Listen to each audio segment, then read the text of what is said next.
Masih bersama saya Adini dan kembali kami sampaikan berita Padang hari ini.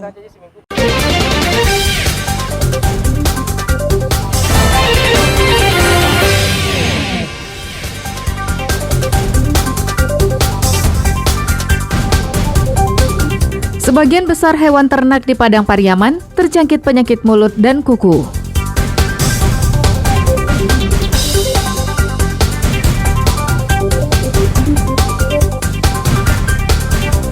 Siswa SMK hanyut, hingga calon haji Bengkulu yang terlantar di Bandara Internasional Minangkabau. Kami sajikan dalam Padang Sepekan.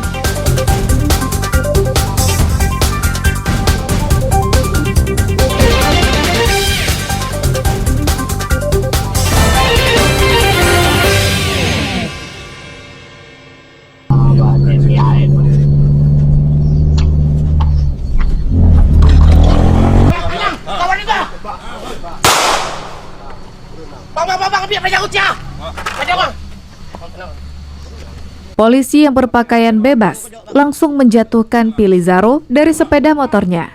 Awalnya, polisi yang berpakaian bebas pura-pura bertanya alamat ke Pili dan berupaya mengulur waktu.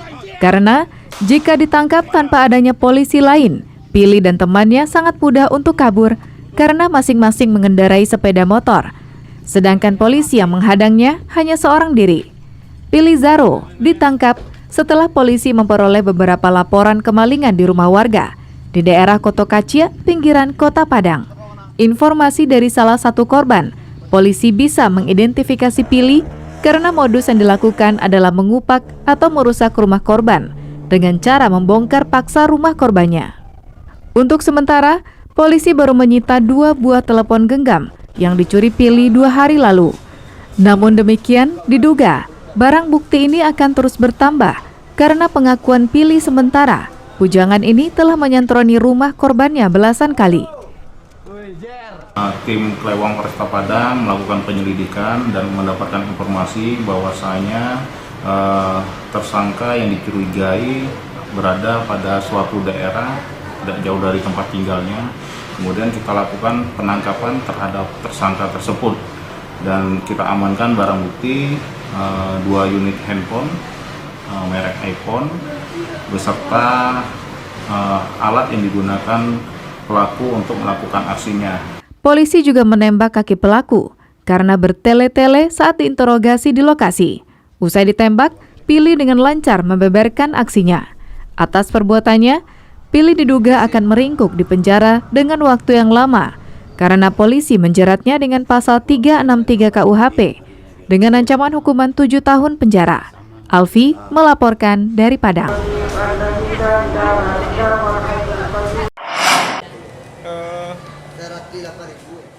Harga daging sapi segar di Pasaraya Padang terus mengalami kenaikan setelah merebaknya penyakit mulut dan kuku pada sapi. Pemantauan yang dilakukan pada Kamis siang, daging dijual Rp160.000 per kilogram. Sebelumnya, daging sapi hanya dijual Rp150.000 per kilogram. Saat sekarang, pasokan daging ke Pasaraya Padang berkurang dengan drastis. Hal ini diduga akibat merebaknya penyakit mulut dan kuku yang menyerang ternak di Sumatera Barat. Selain kurang pasokan, warga juga banyak yang enggan membeli daging sapi. Mereka khawatir dengan penyakit mulut dan kuku yang menyerang ternak. Akibatnya, sebagian besar pedagang tak menggelar dagangannya. Mereka mengaku omsetnya menurun drastis sejak 1 bulan lalu. Kenaikan harga daging sapi telah berlangsung sejak bulan Ramadan lalu. Daging yang biasanya dijual Rp80.000 per kilogram, perlahan naik setahap demi setahap dan mencapai puncaknya saat Idul Fitri, yakni Rp120.000 per kilogram. Namun, sejak PMK merebak, harga daging pun naik menjadi Rp150.000 per kilogram. Harga ini merupakan harga tertinggi sepanjang sejarah penjualan daging sapi di Pasaraya Padang. Bertahan di harga 160 nampaknya, Pak. Itu mungkin ada pengaruh dari PMK enggak? Kalau saya lihat bertambah susah sapinya sejak ada PMK ini. Pemeriksanya bertambah. Menurut salah seorang warga, meski harga daging sapi menggila, namun dirinya tetap membeli daging karena merupakan salah satu sumber protein yang utama. Namun, ibu satu anak ini menyiasati dengan mengurangi jumlah daging yang dibelinya. Jika sebelumnya Rina selalu membeli 1 kilogram daging, maka saat ini hanya membeli 2 hingga 3 ons daging sapi. Kalau bagi saya yang penting ada, yang dibeli itu ada, gitu kan. Daripada murah tapi yang dibeli nggak ada nggak. Sementara itu, untuk mengatasi kelangkaan, Bulog Sumatera Barat telah memesan 45 ton daging kerbau sebagai pengganti daging sapi. Kita sudah merencanakan untuk mendatangkan daging kerbau beku ya, artinya dalam rangka untuk mengantisipasi kebutuhan masyarakat akan daging, kita sudah mengajukan dan mungkin dalam minggu ini akan masuk sekitar 45 ton daging kerbau beku.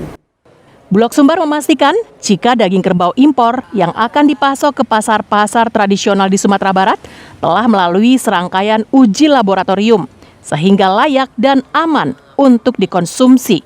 Robi Ham melaporkan dari Padang.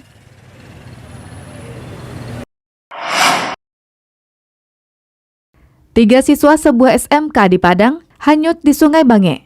2 di antaranya ditemukan tim SAR dalam kondisi meninggal dunia. Sedangkan 1 siswa lainnya hingga Kamis sore masih dicari tim SAR. Peristiwa tersebut berawal saat 2 pasang siswa SMK tersebut berwisata ke Lubuk Tongga di hulu Sungai Bange. Saat pulang, mereka dihantam air bah ketika menyeberang aliran Sungai Bange. 1 orang berhasil menyelamatkan diri, sedangkan 3 lainnya terseret air bah. Tim SAR yang melakukan pencarian berhasil menemukan jasad 2 siswa tersebut. 1 orang ditemukan sekitar 1 kilometer dari lokasi mereka dihantam air bah, sedangkan 1 lainnya ditemukan tim SAR di bendungan Sungai Bange yang berjarak 5 kilometer. Hingga Kamis sore, operasi pencarian yang melibatkan ratusan orang belum membuahkan hasil. Tim SAR masih mencari 1 siswa lainnya yang bernama Iksan.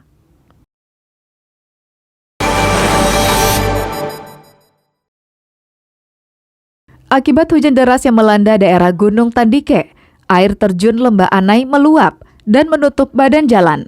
Akibatnya, arus lalu lintas Padang menuju Bukit Tinggi putus total selama 2 jam dan kemacetan mengular sepanjang hampir 5 km. Saking besarnya luapan air terjun tersebut, jembatan yang terdapat di atas Sungai Batang Anai digenangi air setinggi 2 meter, sehingga kendaraan tak bisa melewati jembatan tersebut. Meluapnya air terjun Lembah Anai merupakan yang ke-9 kalinya sejak tahun 2009.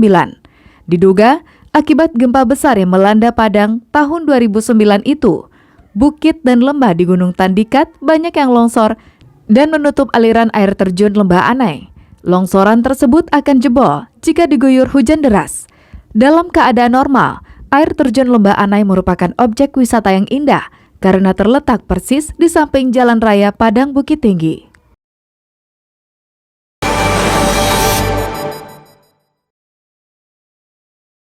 Seorang duda di daerah 5 Koto Timur, Padang Pariaman, ditangkap polisi karena menyebar foto-foto seronok janda yang menjadi kekasihnya di media sosial. Dalam pemeriksaan terungkap, duda ini nekat menyebarkan foto seronok itu karena janda yang menjadi incarannya menolak ajakan menikah. Penolakan tersebut tak disertai dengan alasan yang jelas, sehingga menyakitkan hati sang duda. Pelaku terancam hukuman 6 tahun penjara karena melanggar Undang-Undang Nomor 11 Tahun 2008 tentang Informasi dan Transaksi Elektronik.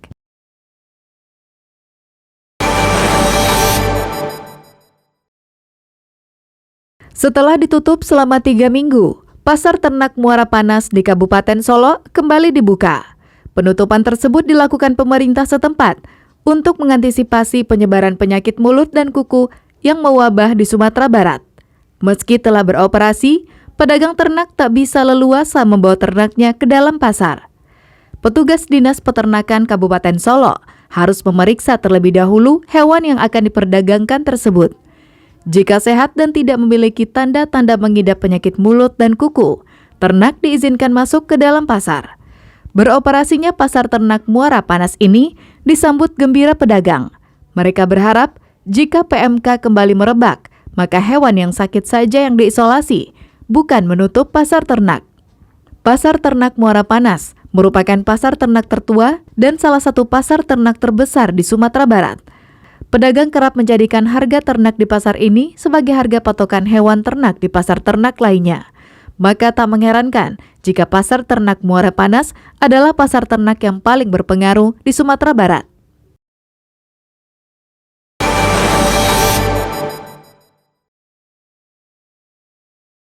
Sama dengan musim haji sebelumnya, pada musim haji tahun ini, jemaah haji dari Bengkulu kembali terlantar di Bandara Internasional Minangkabau. Calon haji ini terpaksa harus sholat berjamaah di ruangan pengambilan bagasi, karena petugas tak mengizinkan mereka keluar dari area bandara. Saat mendarat di Bandara Internasional Minangkabau, tak satupun panitia penyelenggara ibadah haji dari embarkasi Padang yang menyambut mereka. Padahal, calon haji dari Bengkulu ini masuk dalam kloter 6 embarkasi Padang. Kloter 6 ini membawa 393 calon haji dari Bengkulu. Mereka menjadikan Bandara Internasional Minangkabau sebagai tempat transit karena Bengkulu belum mempunyai bandara internasional. Petugas yang terlihat mengurusi calon jamaah haji Bengkulu ini hanya dari Angkasa Pura, pihak keamanan bandara, petugas imigrasi, dan petugas kesehatan.